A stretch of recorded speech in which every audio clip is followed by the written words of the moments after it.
আমি জীবনে একবার, শুধু আমার পুরা জীবনে একটা সাদা টুপি কিনছিলাম একবার, যে টুপিটার মাঝখান দিয়া ছোট্ট ছোট্ট লাল লাল এই ছোট্ট ছোট্ট কটা ফুল ছিল লাল কালারের। এই একটা টুপি শখ করে এমনি ভাল লাগছিল, কিনছিলাম ওই মাহফিলে যে দোকান বসে এডিট থেকে। তখন আমি মাত্র নতুন চাকরি নিয়েছি, পড়ালেখা শেষ করে বেতন হয়েছে অল্প টাকা।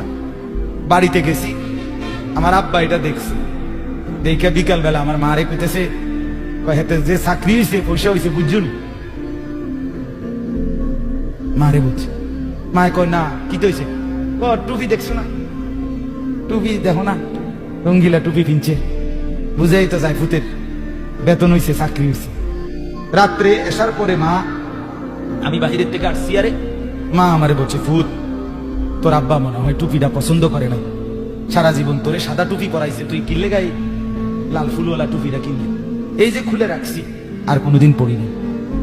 বাবার নজর, মার নজর, আমার ভাই বাপ মার সেই আদর সোহাগ। আমি জীবনে একবার আমার আব্বারে বলছিলাম, আব্বা আমি একটা মাদ্রাসার ব্যাপারে, যে আমি এই মাদ্রাসায় পড়তাম না, আমরা অন্য মাদ্রাসায় ভর্তি করা। আমার আব্বা বলছিল, ভূত পরের বেলা ভাত আমার ঘরে খাইও না, এক লোকমা ভাত মুখে দিবা না, বাইরো তুমি কই ফিরবা, তুমি বুঝো, পড়লে পড়ো, না পড়লে পিছা দিয়ে ফিরো, কিন্তু আমার ঘরের ভাত খাইও না। আমি যে এনে পড়ছি এনেই পড়তে হবে না। কানতে কানতে চোখ মুছতে মুছতে সকালবেলা ভোরে চলে গেছি ওই মাদ্রাসায়। বুঝছি বাপ আমার এতটা শক্ত যে আসলেই আমার বাদ দিবে না। বাবার সেই কঠোর শাসন আজ আল্লাহর কসম মনে হয় আল্লাহর কথা আপনাদের সামনে বলবার তৌফিক দিছে। আজ মা বাপ গাফেল হয়ে গেছে, গাফেল। আপন ছেলে, মা বাপ বাইচা থাকতে আপন ঘরে ছেলেটা একদিনও ফজরের নামাজ পড়ে না, মা বাবার কলিজায় কোনো ব্যথা নেই। কেমনে মাইনা নেয়, কিভাবে সম্ভব? আপন স্ত্রী, স্বামী তুমি বেঁচে আছো, তোমার স্ত্রী পুরা গ্রাম হাঁটে, পুরা মার্কেট হাঁটে, তোমার বেড়িরে সবাই চিনে, সবাই চিনে বেড়িরে। তুমি বেড়া বাচ্চা রয়েছে কেন, তুই ফাঁসি দিস না কেন, তুই মরস না কেন বেটা, কেন তুমি মারো না? আত্মমর্যাদা যদি মুসলমানের না থাকে, আত্মসম্মান না থাকে, আমার জীবনে আর রইলটা কি? আমার জীবনে আর আছে না। এজন্য ছেলেদেরকে বলি, বাপ দিন শিখো, আল্লাহর কোরআন শিখো, নামাজকে ভালোবাসো, চেহারা সুন্দর হবে, আখলাক সুন্দর হবে, দুনিয়া তো সুখ মিলবে, আখেরাত তো সুখ মিলবে। এই বন্ধুর কথা ফেলে দিও না। আমি সব সময় বলি যে তোমার ছবি দেখায়, নাচ দেখায়, উলঙ্গ দৃশ্য দেখায়, জিনা ব্যভিচারের রাস্তায় নিয়ে যায়, মদের বোতল তুলে দেয়, ফেন্সিডিলের বোতল তুলে দেয়, ইয়াবার ট্যাবলেট তুলে দেয়, আল্লাহর কসম এটা বন্ধু না, বন্ধু না, এটা শয়তান, ইবলিস, শয়তান, এটা শয়তান, এই হারামি শয়তান।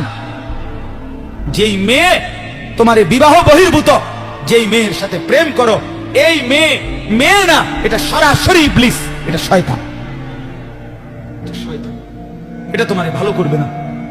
কোরআনে আছে কিয়ামতের দিন অসৎ বন্ধুর কারণে বহু নাফরমান জাহান্নামী পাপী নিজের আঙ্গুল এইভাবে দাঁত দিয়া কামড়াবে, কামড়াইয়া ছিঁড়ে দেবে। ইয়াউমা ইয়াআদ্দু যালিমু আলা ইয়াদাইহি, এই আয়াত। দাঁত কামড়াইয়া, আরে আঙ্গুল দাঁত দিয়া কামড়াইয়া ছিঁড়ে ফেলবে, আর আফসোস করে বলবে, ইয়া লাইতানি লাম আত্তাখিজ ফুলানান খলিলা, হায় আমার মন্দ কপাল, যদি সেই অসভ্যকে বন্ধু না বানাইতাম। আল্লাহ নবী সাল্লাল্লাহু আলাইহি সাল্লামের চুল মুবারকের মতো চুল রাখবেন কোন দিন? নবী সাল্লাল্লাহু আলাইহি সাল্লামের মতো চেহারা বানাবেন কোন দিন? নবী সাল্লাল্লাহু আলাইহি সাল্লামের মতো পোশাক, সাহাবীদের মতো পোশাক পরবেন কোন দিন? নবী সাল্লাল্লাহু আলাইহি সাল্লাম যেভাবে ঘুমাতেন সেই ঘুমাবেন কোন দিন? নবী সাল্লাল্লাহু আলাইহি ওয়াসাল্লাম যেভাবে স্ত্রী ছেলে মেয়ের সাথে সংসার করতেন সেটা করবেন কোন দিন? নবী সাল্লাল্লাহু আলাইহি সাল্লাম 5 ওয়াক্ত নামাজ পড়তেন, সেটা শুরু করবেন কোন দিন? নবী সাল্লাল্লাহু আলাইহি সাল্লামের স্ত্রী মেয়েরা শতভাগ পর্দা করতেন, সেটা আপনি শুরু করবেন কোন দিন? নবী সাল্লাল্লাহু আলাইহি সাল্লাম আজীবন হালাল খাইতেন, আপনি হালাল খাবেন কোন দিন? সুদ ছাড়বেন কোন দিন? ঘুষ ছাড়বেন কোন দিন? ওজনে কম দেওয়া ছাড়বেন কোন দিন? মিথ্যা বলা ছাড়বেন কোন দিন? নবী সাল্লাল্লাহু আলাইহি ওয়াসাল্লাম ভিন নারীর থেকে নিজেকে হেফাজত করতেন, আপনি নাচ দেখা, গান দেখা, সিনেমা দেখা, নর্তকী দেখা, নাটক দেখা, জিনা করা, ব্যভিচার করা, অসভ্যতা করা, এটা ছাড়বেন কোন দিন বলেন আমারে? হ্যাঁ, নবীর ভালোবাসা মামুর বাড়ি, হ্যাঁ, আপনারা নানার বাড়ি আর মামুর বাড়ি, আপনি ডুল্লা ডুল্লা কইবেন আর নবীর ইশক মোহব্বতে আপনি বাসা যাইবেন।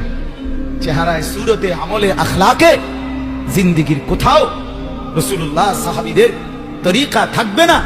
আপনি নবী প্রেমিক হবেন, এত বড় মিথ্যা নিজের জন্য।